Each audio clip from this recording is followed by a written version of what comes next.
Hola, hoy es domingo 21 de septiembre de 2025 y tenemos aquí sobre la mesa unos extractos del Boletín Oficial del Perú.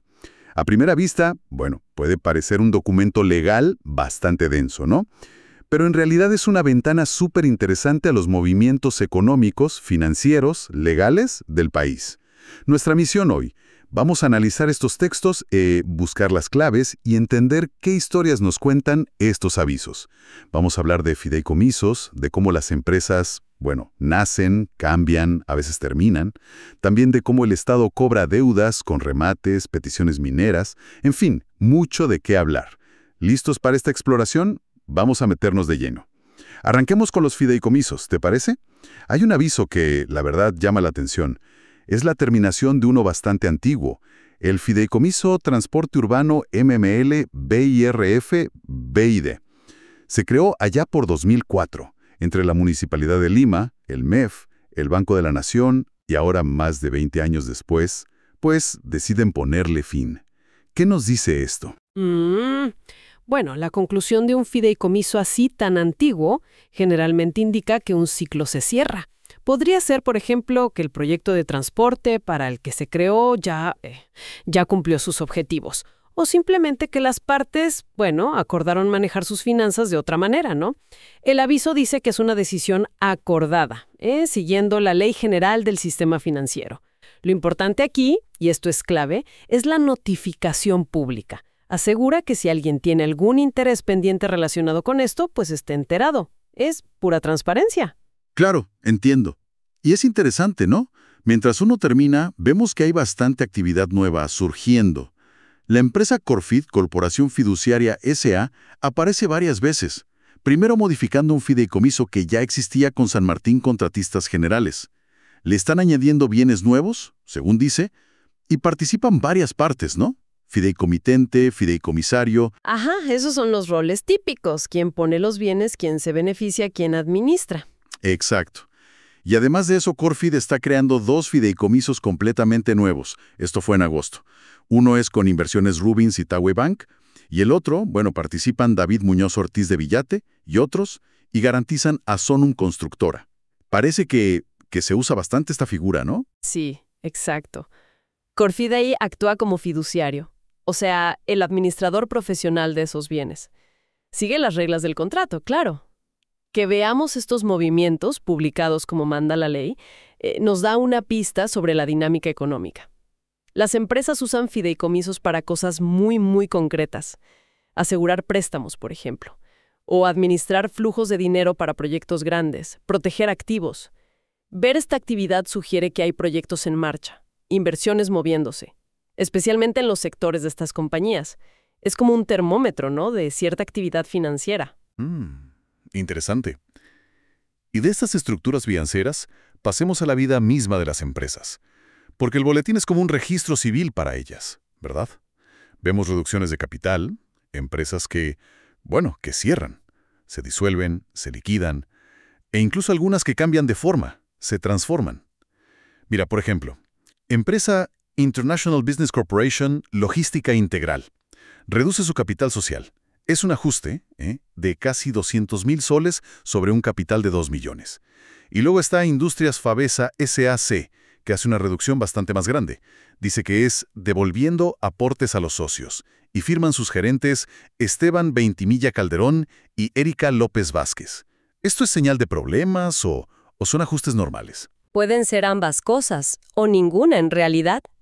Una reducción de capital, que está regulada por la Ley General de Sociedades, no siempre es algo negativo. Puede ser una forma de devolver a los socios capital que ya no necesitan para operar. O sea, optimizar la estructura financiera. O, sí, claro, podría ser un ajuste por dificultades.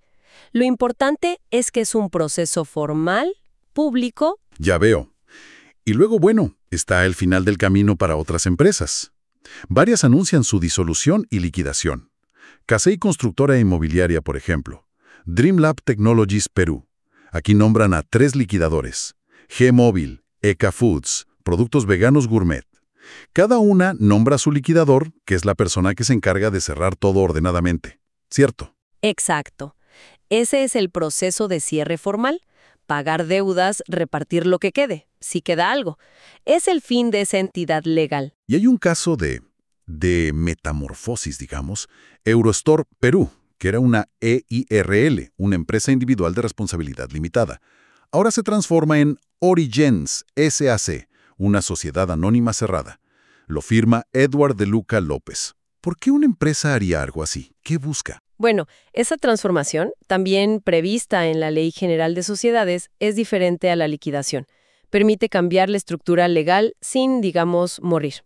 Pasar de EIRL a SAC usualmente busca, por ejemplo, facilitar la entrada de nuevos socios, o quizás acceder a otro tipo de financiamiento, o simplemente adoptar una estructura que se percibe como más sólida para crecer. Todos esos avisos al final son cruciales. Para acreedores, socios, trabajadores, para el mercado en general, es la transparencia en acción, ¿no? Sobre el ciclo de vida de las empresas. Totalmente. Ahora, entramos a una sección que ocupa bastante espacio en el boletín y que revela otra cara de la economía, los remates públicos por deudas tributarias. Tenemos avisos de SUNAT, la Autoridad Tributaria Nacional, y del SAT, que es la de Lima. Aquí es donde el Estado ejerce su poder de cobro, ¿no? A ver, desglosemos esto un poco. Empecemos por SUNAT en La Libertad, allá en Trujillo. Hay una lista bastante larga para un remate el 30 de septiembre. Y llama la atención un caso. Más de 20 lotes, pequeños de 50 o 60 metros cuadrados, embargados a una sola empresa, Consorcio Roga SAC, en Pacasmayo. Los precios bases son relativamente bajos, unos 9,000, 10,000 soles más IGB. Y todos están en primera convocatoria. ¿Qué nos dice esta concentración de lotes de una sola empresa? Mira, ver tantos activos de una misma empresa, y más si es constructora, en remate, podría ser un indicio de dificultades financieras serias en ese negocio en particular, o quizás, bueno, un reflejo de problemas en el sector inmobiliario de esa zona, ¿no? Que estén en primera convocatoria significa que es el primer intento de venta. El precio se basa en la tasación inicial. Si no se venden ahora, irán a segunda y tercera convocatoria y ahí el precio base baja, como vemos en otros casos de esa misma lista, de hecho. Exacto, porque también hay propiedades de otros deudores que ya están en segunda o incluso tercera convocatoria.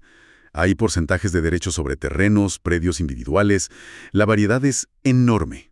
Desde esos lotecitos que decíamos hasta derechos compartidos, terrenos rurales grandes, de mineras, incluso equipos de cómputo de un colegio. Increíble. La ejecutora coactiva que firma estos avisos es Carla Requena Olavarría. Precisamente, esto nos muestra la etapa final del proceso de cobranza coactiva de SUNAT. Está todo normado en el Código Tributario. La ejecutora ordena el remate para intentar recuperar la deuda que no se pagó. La diversidad de bienes es porque se embarga lo que se encuentra en nombre del deudor, ¿no? Lo que tenga valor. Y las distintas convocatorias muestran que insisten en el cobro. Es fundamental entender las condiciones. El remate es a viva voz, se pide un depósito inicial, el oblaje, que suele ser el 10% del precio base, para poder participar. Y lo más importante, y esto hay que recalcarlo, los bienes se venden en el estado en que se encuentran. ¿Qué significa eso?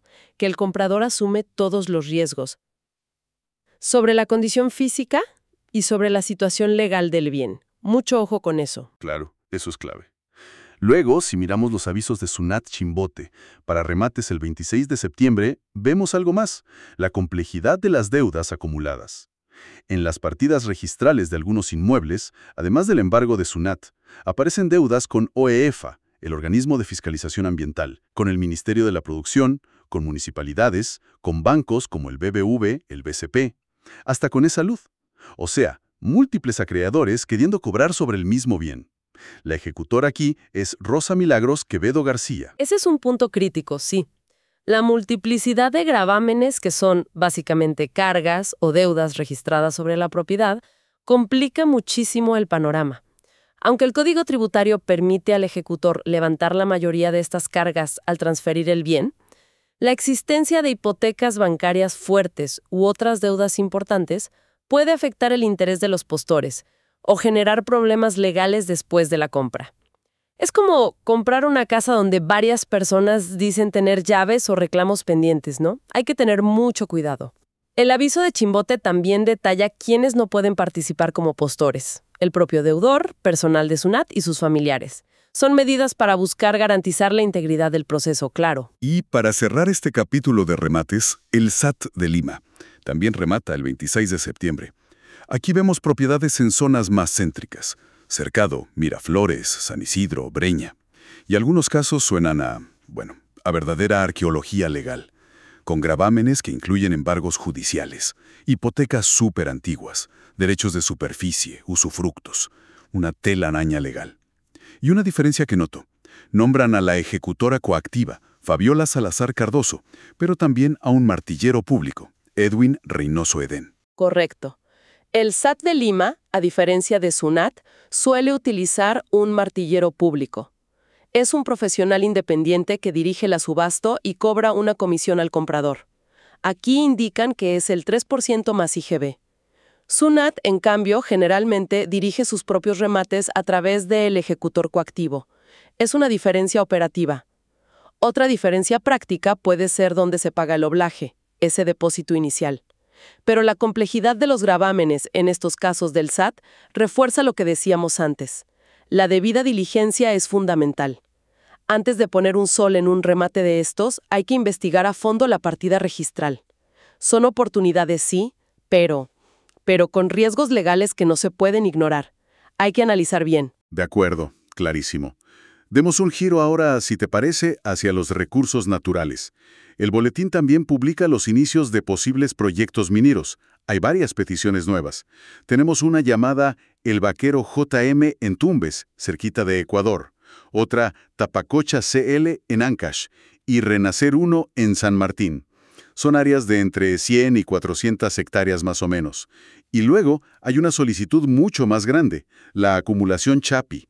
Son más de 20.000 hectáreas entre Moquegua y Arequipa. La pide Minera Pampa de Cobre. Y en todos estos avisos hay una advertencia importante sobre la consulta previa a pueblos indígenas. Esa advertencia es clave y es obligatoria por ley. La Ley 29.785 reconoce que otorgar una concesión minera, que es el derecho a explorar o explotar, no es un cheque en blanco. Si hay pueblos indígenas o originarios en la zona, se debe realizar un proceso de consulta previa, antes de iniciar actividades que puedan afectar sus derechos colectivos. Es un tema muy sensible y relevante. La publicación de estos petitorios, nos da un mapa de dónde está el interés minero activo en el país. Y una acumulación tan grande como Chapí usualmente busca unificar varios derechos mineros que ya existían, para gestionar un proyecto a gran escala de forma más eficiente. Entendido. Y del subsuelo pasamos a las ondas. En telecomunicaciones, un aviso breve. BS Fast Fiber, EIRL, solicita una concesión única para dar servicios públicos. Dice que empezará con servicio portador local conmutado. Sí, ese es el primer paso formal ante el Ministerio de Transportes y Comunicaciones, el MTC. La publicación sirve para que otros operadores o cualquier interesado puedan presentar observaciones o comentarios.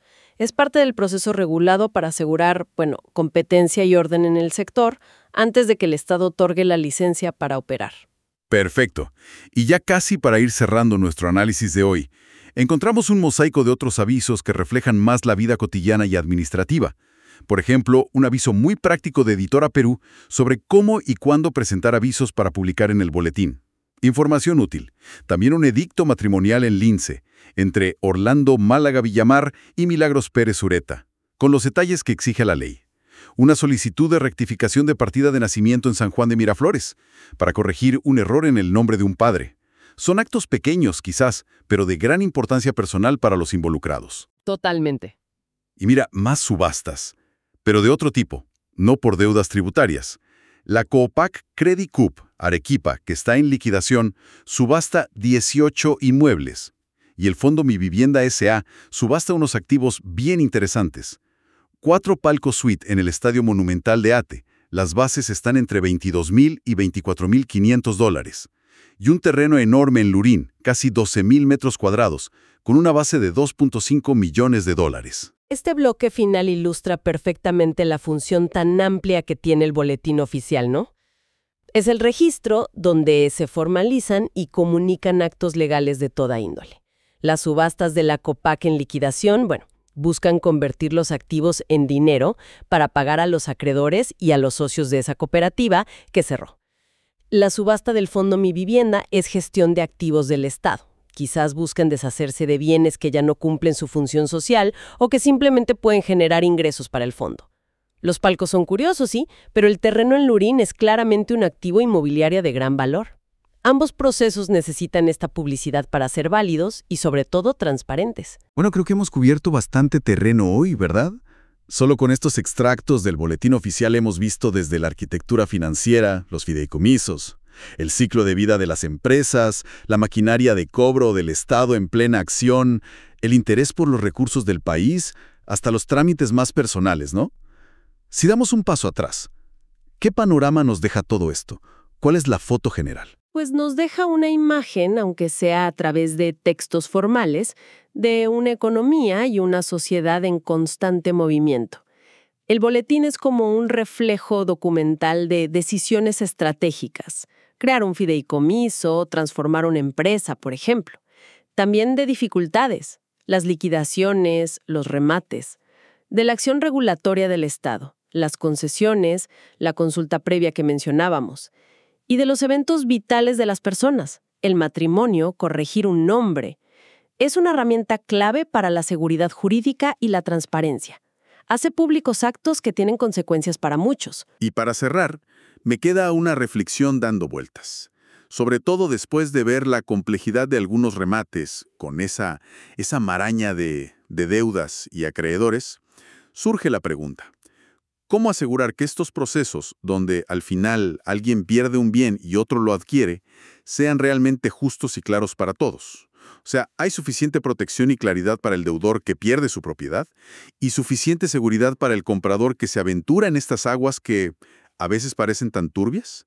Quizás es un tema para darle una vuelta más adelante, ¿no? Definitivamente, es un tema complejo con muchas aristas. Eso es todo por hoy en este análisis detallado. Hasta la próxima.